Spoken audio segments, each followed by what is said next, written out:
फराहम करें। ये हमारी जिम्मेदारी है कि आपको सफरी सहूलियत फराहम करें, लेकिन थोड़ा सा आप भी थोड़ा तो लीगल आए ना। ये सिर्फ आपको नहीं कह रहा, नहीं मुझे सॉरी मत बताइए, आप तमाम लोगों के लिए ये बात है।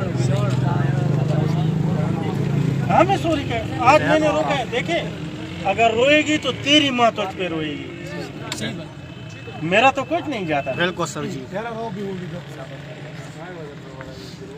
अगर आप खुदा ना ख्वास्ता अगर आपको कोई हादसा पेश आ जाए ना, तो उसके लिए मुझे कुछ तकलीफ नहीं। रोएगी तेरी माँ रोएगी, सीना पीटेगी तेरी बहन पीटेगी, भाई रोएगा तेरा रोएगा, मुझे तो कुछ।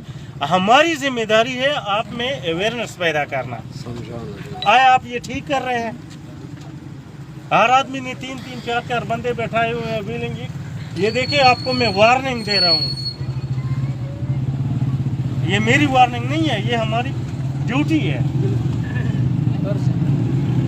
आइंदा अगर इस किस्म की किसी किस्म की खिलाफ वर्जी हुई तो फिर हम अपने पुराने वालों के नोटिस में लाकर कानूनी कार्रवाई मजीद सख्त कार्रवाई करेंगे।